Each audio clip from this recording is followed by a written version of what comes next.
ଆଙ୍କରଡ଼ା ଗ୍ରାମର ଯେ ହେଇଛି ତାଙ୍କୁ ଆମେ କହିଲା ବାଦେ ତାଙ୍କେ ଶୁଣିଲେନି। ତାଙ୍କେ କହିଲେ ତମେ କିଏ, ତମେ କ'ଣ ପାଇଁ କହିବ? ଆମେ ଗଞ୍ଜାମ ଡିଷ୍ଟ୍ରିକ୍ଟ ହିଁ ଦେବୁ ଭାଷାରେ କହିଲେ। ତାଙ୍କେ କ'ଣ କରିପାରିବା ଆମର କରିକି ଦେଖ, ଆମର ଇଏ କରିଦେବ, ଆମେ ବି ସେଇଟା ଦେଖିବୁ ବୋଲି ତାଙ୍କେ ଯେତେବେଳେ ରେଜ୍ ହେଲେ ଗୁରୁକୁ ସେଇ ହିସାବରେ ଆମେ ଚାପଡ଼େ ଦିପାଡ଼େ ବାଡ଼େଇଛୁ। ଆଙ୍କରଡ଼ାରେ ଦି ଗୋଷ୍ଠୀ ଡ୍ୟାନ୍ସ ନାଚ କରୁଥିଲେ, ହେଲା ନାଚ କର ଆମର ଗୋଟେ ପବିତ୍ର ଜିନିଷ, ସେଇଟା ନାଚ କରାଯାଉ, ଲୋକ ଦେଖୁଛନ୍ତି ସବୁ ଠିକ୍।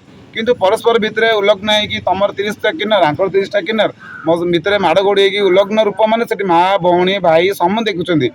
ଯୁବପିଢ଼ି କି କ'ଣ ଆମେ ଜାଣିନୁ, କିନ୍ତୁ ସବୁ ମା ଭଉଣୀ ଏକା ଦେଖୁଛନ୍ତି। ସେଇଠି ଆମର କ'ଣ ହବ? ସେଟା ଆମ ଇଜ୍ଜତ ଯାଉଛି। ଇଜ୍ଜତ କ'ଣ ନା କିନ୍ନର ବ୍ରହ୍ମପୁର ପିଲାକା ଖରାପ କରୁଛନ୍ତି, ଗଞ୍ଜାମ ପିଲାକା ଖରାପ କରୁଛନ୍ତି। କିନ୍ତୁ ରାମାୟଣ 2 ପାର୍ଟି ବା 3 ପାର୍ଟି ଲାଗୁଛି। ଯେଉଁ କିନ୍ନର ହେଇକି ଅଶ୍ଳୀଳତା କରୁଛନ୍ତି, ଯେଉଁ ଉତ୍ପାତ ମଚାଉଛନ୍ତି, ତମେ 2 ଜଣଙ୍କୁ ଡାକିବ, ସିଏ ଆଉ 2 ଜଣଙ୍କୁ ଡାକିବେ। ତମେ 4 ଜଣଙ୍କୁ ଡାକିବ, ସିଏ ଆଉ 6 ଜଣଙ୍କୁ ଡାକିବେ। ସେଇଥିପାଇଁ ରାମାୟଣ ନାଟରେ ଏ ଯେଉଁ କିନ୍ନରମାନଙ୍କୁ ଏଲାଉ କରୁଛନ୍ତି, ଏଇଟା ବନ୍ଦ କରାଯାଉ।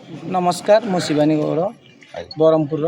ଯେହେତୁ କିନ୍ନର ସମାଜର ମୁଁ ଗୋଟେ ସଦସ୍ୟ, ଯେହେତୁ ଯେଉଁ ଅଶ୍ଳୀଳତାକୁ ନେଇକି ଏ ଯେଉଁ ଆଙ୍କରଡ଼ା ଗ୍ରାମର ବିଷୟକୁ ନେଇକି ଯେଉଁ କମ୍ପ୍ଲେନ୍ କରିଥିଲେ ଯେଉଁ କିନ୍ନରମାନେ ଆସିକି, ସେମାନଙ୍କୁ ଦୀର୍ଘ 2 ବର୍ଷ ହେଲା ଧରି ଆମେ ବନ୍ଦ କରୁଛୁ।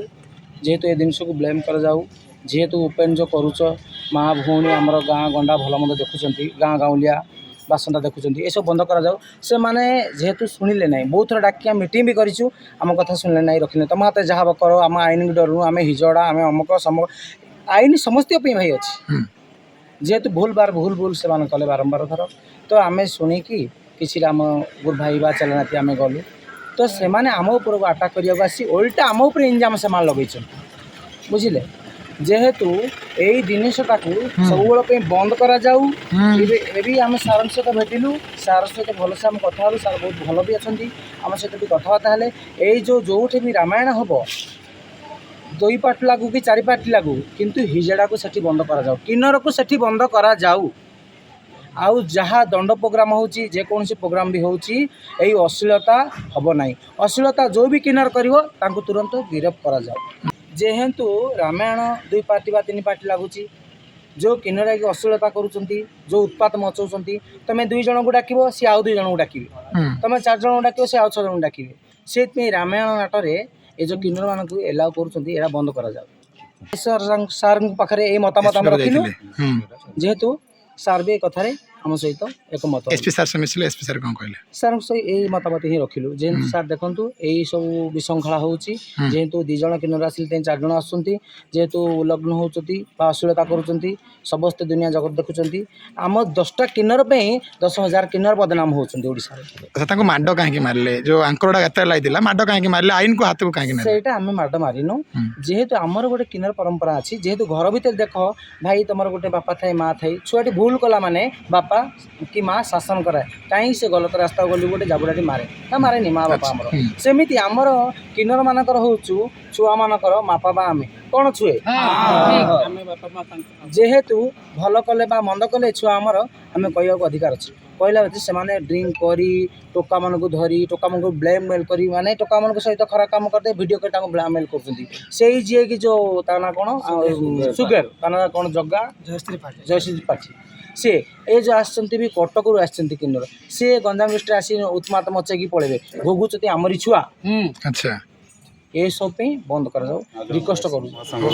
ଗଞ୍ଜାମ ଡିଷ୍ଟ୍ରିକ୍ଟରୁ କ'ଣ ହେଲା ବର୍ତ୍ତମାନ? ଆମେ ଏସ୍ପି ଅଫିସରେ ଦେଖା କଲୁ ବ୍ରହ୍ମପୁରରେ, ଦେଖା କରି ଏସ୍ପି ଅଫିସ କଥାବାର୍ତ୍ତା ହେଲେ, ସମସ୍ତଙ୍କ ନମ୍ବର ବି ଦେଲେ, ଆଇଏସି ଯେତେ ଆମର ବ୍ରହ୍ମପୁରରେ ଅଛନ୍ତି ସବୁରେ। ସେ କହିଲେ ଯେ ଅଶ୍ଳୀଳତାକୁ ଆମେ ପ୍ରଶ୍ରୟ ଦେଉନୁ, ଆମେ ବି ପ୍ରଶ୍ରୟ ଦେଉନୁ ଆଜ୍ଞା। ଆଙ୍କରଡ଼ା ଯେଉଁ ଆଗାମୀ ଦିନରେ ଯେଉଁ ଗତ ଦିନରେ ହେଲା 3 ତାରିଖ ଦିନ ଆଙ୍କରଡ଼ା ଯେଉଁ ଯାତ୍ରାଟି ହେଲା, ପରସ୍ପର ଭିତରେ ମାଡ଼ଗୁଡ଼ି ହେଲେ, କ'ଣ ହେଲେ, ଅଶ୍ଳୀଳତା ପାଇଁ କେବଳ।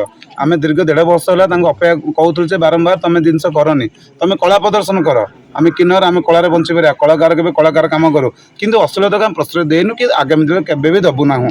ଏଇଟା ଫାଷ୍ଟ ଗୋଟେ ପଏଣ୍ଟ। ଆଉ ଯଦି ବି ଆମ କଥା କିଏ ନ ମାନିଲେ, ଆମ କିନ୍ନର ସଂଘ ପକ୍ଷରୁ ଆମ ଯେଉଁ ଆକ୍ସନ୍ ନେବା କଥା ନେବୁ। ଆମେ ଲିଗାଲିଟି ବର୍ତ୍ତମାନ ଆଇଏସି ସାର୍ଙ୍କୁ ଦେଖା କଲୁ, ସାର୍ ବି ପ୍ରତିଶ୍ରୁତି ଦେଲେ ଯେ ନାଇଁ ଆମେ ବି ଏଇ ଜିନିଷ ପ୍ରତି ଆମେ ବି ବହୁତ ଖରାପ, ଆମକୁ ବି ଲୋକ କହୁଛନ୍ତି। ସାର୍ ବି ମନା କଲେ ଆମେ କରିବୁ ନାହିଁ, କିନ୍ତୁ କଳାକାର କଳା କରୁ, କିନ୍ତୁ ସଭ୍ୟତା ସହିତ ନାଚ କରୁ, ଆମେ କିଛି ବି କହିବୁନି। ଆଚ୍ଛା, ଆଙ୍କରଡ଼ାରେ କ'ଣ ହେଲା ଯେ ଏମିତି ମାରପିଟ ଉପରକୁ ପଳେଇଲା ଘଟଣା? ଆଙ୍କରଡ଼ାରେ 2 ଗୋଷ୍ଠୀ ଡ୍ୟାନ୍ସ ନାଚ କରୁଥିଲେ, ହେଲା ନାଚ କର ଆମର ଗୋଟେ ପବିତ୍ର ଜିନିଷ, ସେଇଟା ନାଚ କରାଯାଉ, ଲୋକ ଦେଖୁଛନ୍ତି ସବୁ ଠିକ୍।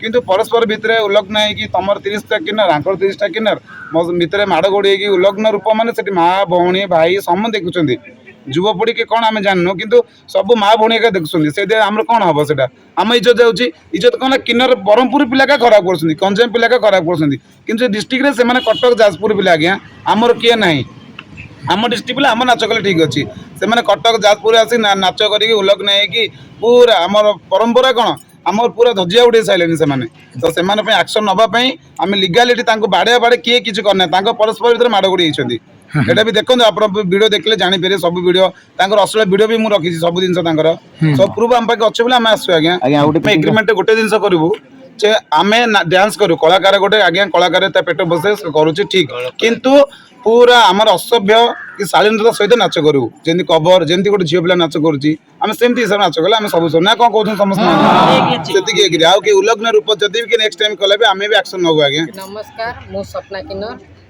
ଆଉ ଏ ରାମାୟଣ ନାଁରେ ଏଇଟା ଭଗବାନଙ୍କର କାହାଣୀ କହିବା ଅପେକ୍ଷା ଆଙ୍କେ କାହାଣୀ ନ କହିକି ଆଙ୍କେ ଉଲ୍ଲଗ୍ନ ହେଉଛେ ଏ ଉଲ୍ଲଗ୍ନକୁ ବନ୍ଦ କରାଉ ଆଗାମୀ ଅଧ୍ୟାୟରେ ଯଦି ବନ୍ଦ ନ କରାଯିବ ଆମେ ଏତିକି ତ ଆସିଛୁ ସାରା ବିଶ୍ୱର ସାରା ଓଡ଼ିଶାର କିନ୍ନର ଆସିକି ଆମେ ଆଗାମୀ ଅଧ୍ୟାୟରେ ରାଜରାସ୍ତାରେ ବସିକି ଆମେ ଏଇଟା ଆମେ ନ୍ୟାୟ ମାଗୁ ଆମର ଏଇଟା କିନି ପୂରଣ ଅଛି ସୁପର୍ଣ୍ଣକା ଅଛି ଯେଉଁ ବି କଳାକାର ହେଇଛ ବୋଲେ ବିଭିନ୍ନ କଳାକାର ଦେଖେଇ ପାରିବ କିନ୍ତୁ ଏ କଳାକାର ତମେ ଯୋଉ ଉଲ୍ଲଗ୍ନ କରୁଛ ଏ ଉଲ୍ଲଗ୍ନ ବନ୍ଦ କରାଯାଏ